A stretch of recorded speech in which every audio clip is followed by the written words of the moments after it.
everybody, and welcome to What Happened at Square Enix Presents, is what I believe the full name of their conference was this year. E3 2021. I'm Ben. And I'm Peter.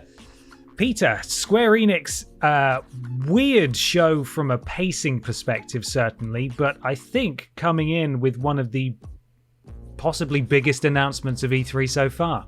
Yeah, maybe we're biased. I don't know if, it's entirely possible. The chat on the official, the actual Square Enix stream, our chat was fine, but the one over on the official stream was a bit dismissive of a lot of the stuff that was shown today. Seemingly. So I don't know, but certainly Guardians of the Galaxy, we'll get to that, I'm sure. Well, in fact, we'll get to it now because it's the first thing that was shown. Yeah, so flipping now. It happened. Ben made a bet in our little wager of predictions that it would be a live service game akin to Marvel's Avengers. Not that he wanted it to be, but as it turns out, it's a story-driven, single-player narrative game. You play as Star-Lord, but you can kind of command the other members of the team to do certain special abilities. There's a lot of quipping and RPG elements in terms of dialogue, at least. So it looks fantastic, doesn't it? Yeah, I could not be happier about this. I was just grinning like an idiot throughout the entire presentation. And we saw a lot of it as well. It was a proper in-depth look at it. We spoke to a number of developers and the writer as well, whose name I can't remember for the life of me, but is a very well-known comic books writer. I'm really sorry, I should know this.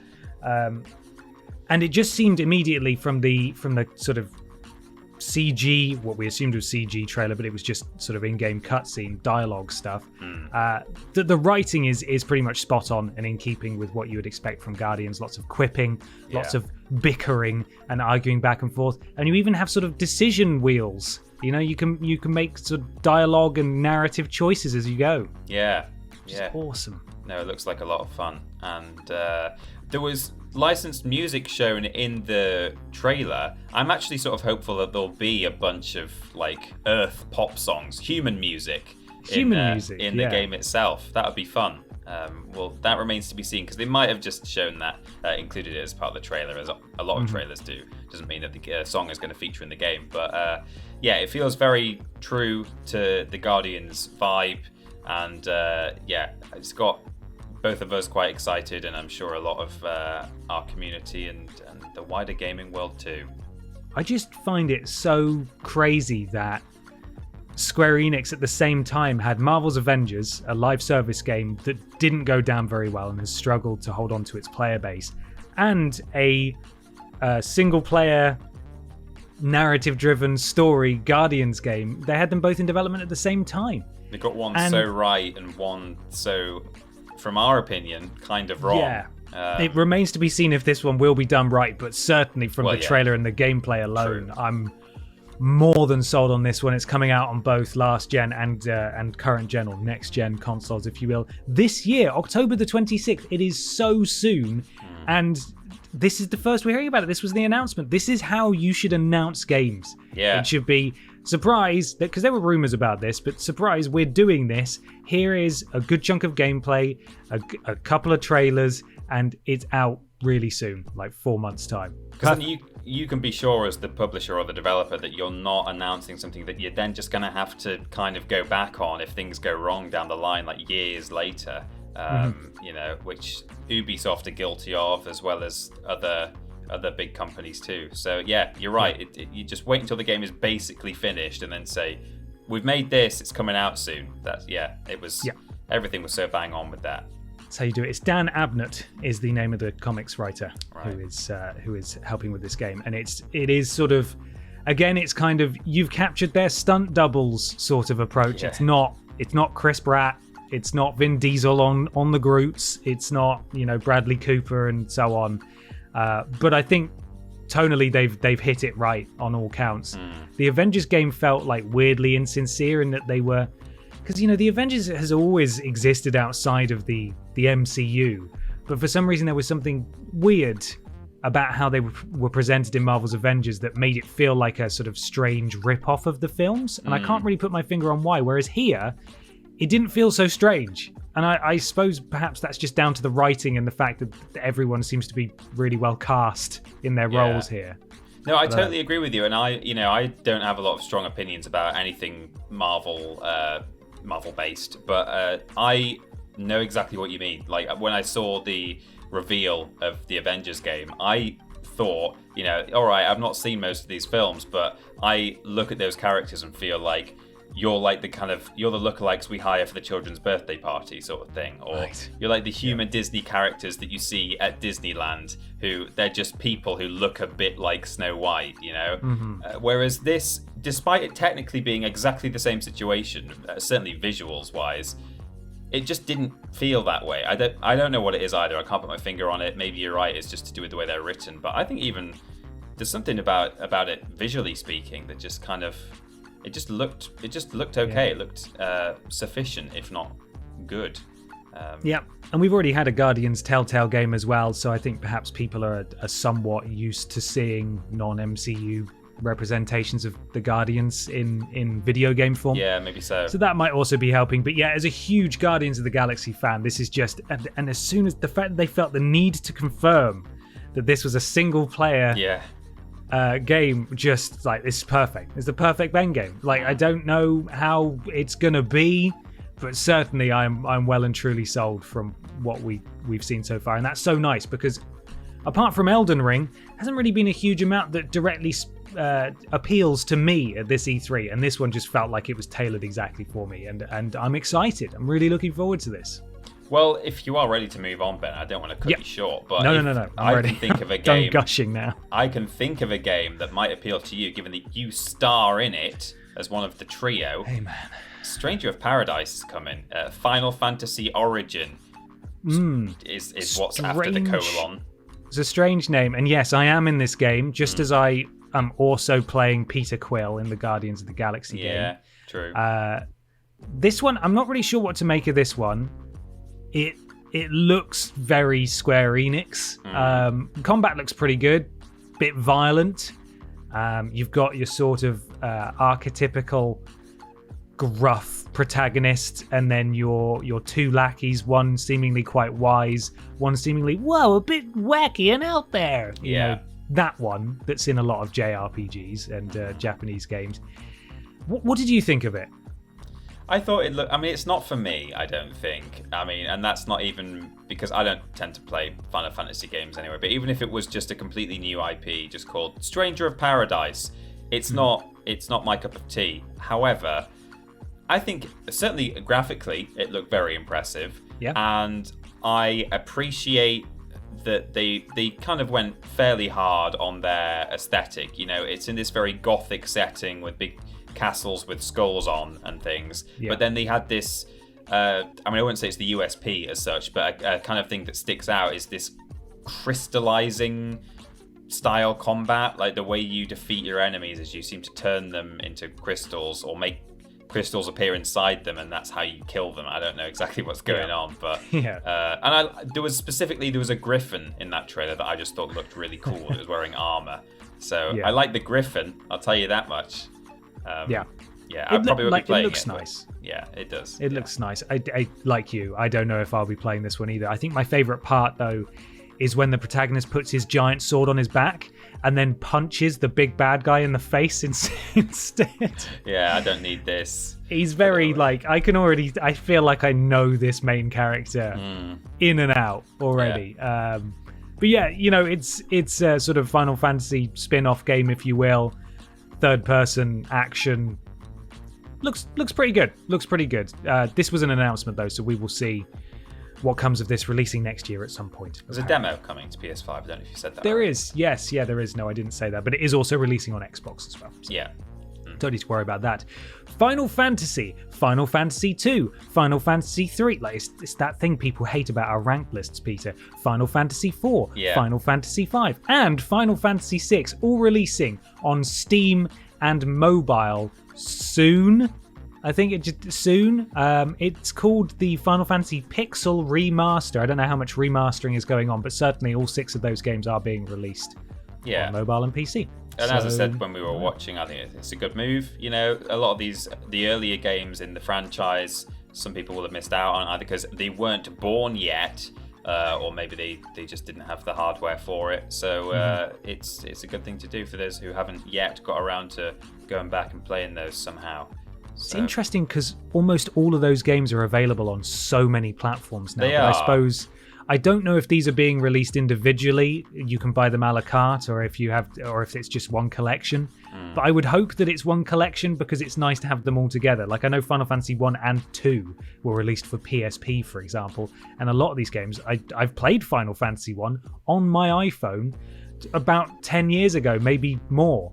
Yeah. So these games are available in various places already. So I don't really know what the merit of this is, but if it's all bundled, then I suppose that makes sense. Yeah, I was assuming it might be bundled, but because they're going to be such kind of lightweight games that they're not. Well, I guess it depends how much you remaster them, but I can't imagine they're going to eat up too much in terms of if they all come bundled together. But I don't know. Time will tell, I think, with that. But we then saw another blast from the past, really, with The Legend of Mana. It's been remade. Very pretty, wasn't it? A really good-looking game. I've not played Legend of Mana before, but it was really nice just to sit and watch that. Yeah, very striking art style. We really didn't see much of it at all, but it is coming for PS4, Switch, PC on June the 24th, so extremely soon. Yeah. And I might actually get it. I've never played it, and I really like what I saw here, so maybe I'll give that a go. Yeah, why not? Maybe I'll give that a go. I'll tell you one thing that I probably won't give a go, though, which is a sad indictment of perhaps where this game is currently.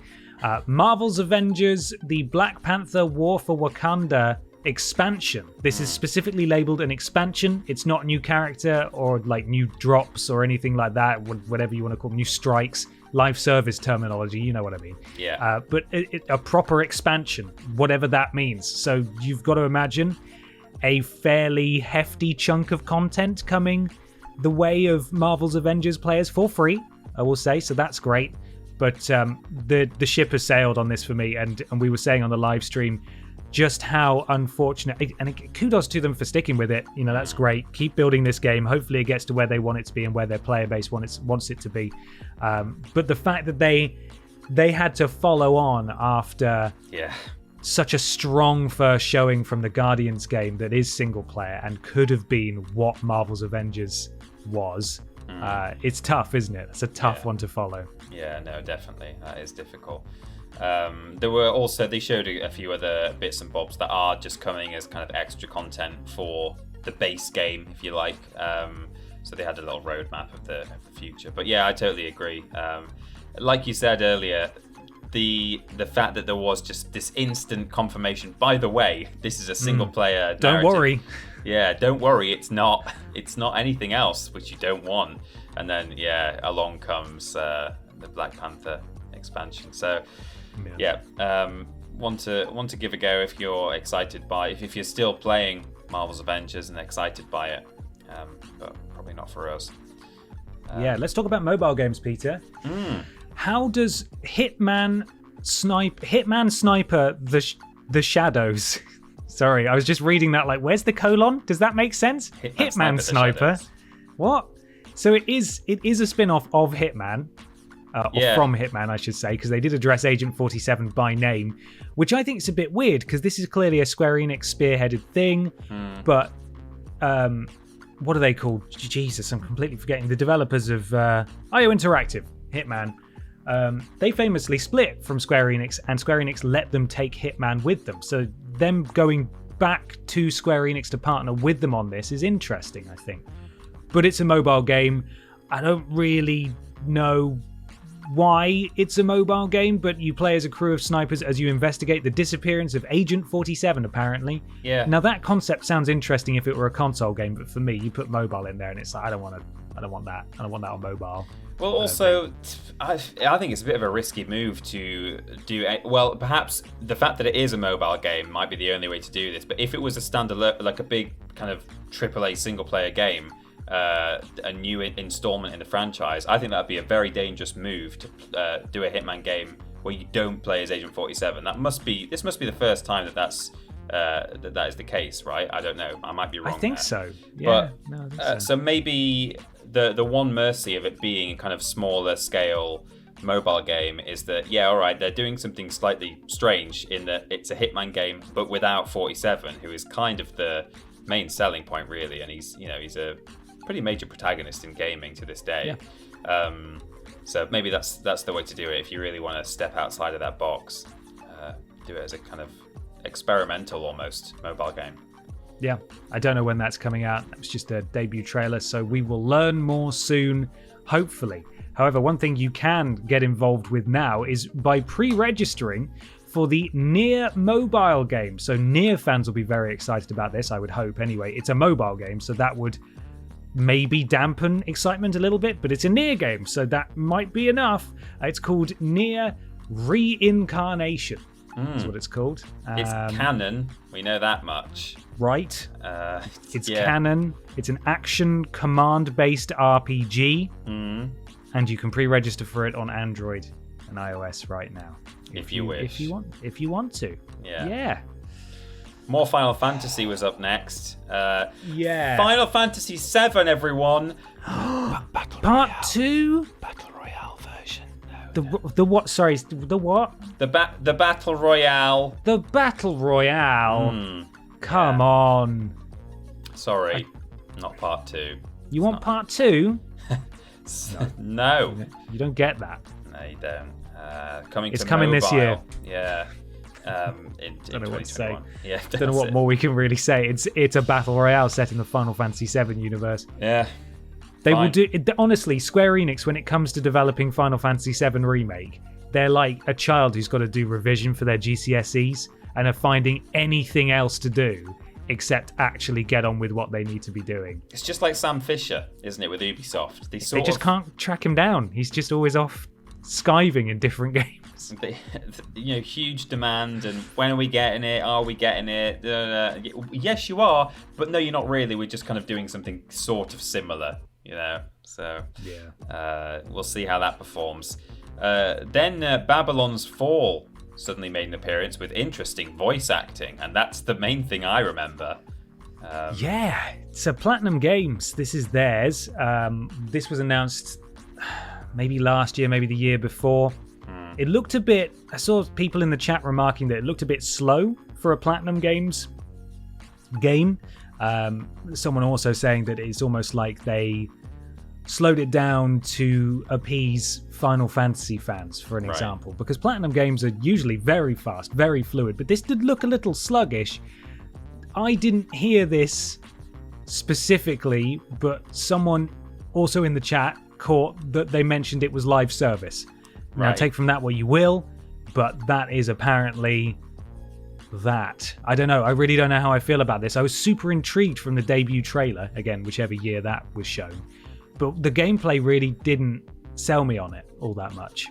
Right, yeah, I must say I didn't catch the live service remark either. Maybe we were having a chat at the same time. Well, actually, our write-up here does say live service. So so it does. I was about to say the write-up does at least say that you can play with like several other players in dungeons and stuff. But it also, yeah, you're right. The previous sentence mentions live service, so confirmed. I thought graphically or visually, I suppose, it looked pretty impressive.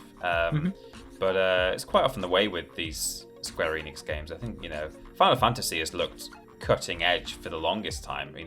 Whatever era of gaming you look at, Final Fantasy has been doing stunning cutscenes and, well, not always necessarily the in-engine gameplay stuff. That's not always been fantastic looking. But yeah, they certainly know how to dish out the eye candy, especially in promotional material. So from that point of view, looks nice, but you're right. Like gameplay wise, it doesn't tickle my fancy, I don't think. Yeah. Did you say tickle your fantasy? Well, I should have. You should have done. That's what I heard anyway. I'm going to believe that you did say that. From your fantasy, Peter, to I've lost control of the Segway. I've lost it. It's gone. I've veered off a cliff. And what's next is Life is Strange Remastered Collection. If you have not had the chance to play through Life is Strange and Life is Strange Before the Storm, they're both being packaged together. They've been given a nice spit shine. Looks like they've changed the lighting or perhaps ported it to a newer engine. And that's releasing on September the 30th of this year. So prepare to cry all over again. And then they moved straight on to Life is Strange True Colors, didn't they, Peter? Yeah, it has an interesting psychic aspect to it. The new what phrase did they use? An empath, I think. Yes, was the noun used in that. So you have this ability to, if you encounter certain characters who have a strong emotion about them, whether it's, I guess, kind of a grief or anger or guilt or whatever, they're giving off this glowing aura. And you can either just kind of tap into their mind and hear their thoughts and make decisions about that in dialogue situations. Or if they've got a very strong emotion, you can start. Wait, what was it? A nova. I remembered it. It was like a supernova. Nice. It explodes the emotion out and changes the landscape, apparently, and changes the room and the surroundings, so that I guess you encounter some pretty harrowing things at times. It's sort of like the magical version of, well, why don't you just stop being sad? Yeah. You need to stop being sad. Like, oh, brilliant. Quite nice. You've cured it. You've cured it. This game looks great. It visually really just such a step up from the last Life is Strange game. And it did look a lot better. Really, really looking forward to this one. The previous ones have been episodic and released over a quite extended period of time. This one also episodic, and this was confirmed previously, not at E3, but they're releasing all the episodes at once. So you can just play through it all in one sitting, and it's going to make you cry, and I am really looking forward to this one. I would wager that there might be more of that game, more kind of trailer stuff released in time, because the official upload of that trailer is titled Life is Strange True Colors, and then it says Power and Consequence, the implication being that this is the Power and Consequence trailer, and coming whenever is what happens if I take your sadness away from you trailer or whatever. So the explosive diarrhea trailer, exactly, more to see from that. When she goes to the local Domino's and just indulges, not even too much, just a regular amount of Domino's, just and then any amount, and then explosive diarrhea. So look for that trailer soon. Life is Strange True Colors is coming out this year. Let me just quickly open up the trailer. We'll see when it is meant to be releasing. There it is. It's coming out. Boo boo. You got to tell me September the 10th. So there we go. Again, this year is looking absolutely bonkers. I think we knew that it would anyway, but combine the sheer amount of games confirmed to be releasing between now and Christmas, and all the games that said 2022, and it's going to be non-stop. And I, for one, am very excited. It is incredibly exciting, because that's it. That brings us to the end of the show. There was a little sizzle reel at the end, just kind of almost a supercut of things that we'd seen in that conference, but also things that have already been revealed previously. And that brings us to the end of Square Enix. So a bit of a weird one, Square Enix, wouldn't you say? Yeah, I would. I mean, the Guardians stuff, as much as we were enjoying it, kind of had about 4 different endings. It was like Lord of the Rings. Yeah, it just kept going, didn't it? Like, which I'm not complaining about, but it did feel a bit, right, we're moving on. No, we're not moving on. Oh, here's loads of gameplay. Oh, and here's like a sort of supercut of lots of combat. Cool. And oh no, here's a whole new trailer. Okay, we're still going. We're still on the Guardians train. Almost like they wanted to announce this last year and they've just been banking up trailers. Yeah, they've had like because there was no E3. Yeah, you might be right. But yes, a lot of stuff we already knew was happening. Some sort of questionable debuts from certain titles as well. A lot of people in our chat really unhappy with that one. I think maybe because we're fans of Guardians of the Galaxy, that carried it a bit. But on the whole, you take a step back, take Guardians out of the equation, there's really not that much there. Yeah, that's it, isn't it? You take Guardians out, and what was there really? Again, stuff for certain people, I'm sure, but I mean, the thing is, you have to go into Square Enix knowing that if you're not into kind of Eastern style games, whether it's JRPGs or just the similar kinds of stuff, then there's not going to be a whole lot for you in there. I think it's what they like to do, and fair enough, and someone's got to do it, and they do it pretty well, but not really our niche, I don't think, for the most part.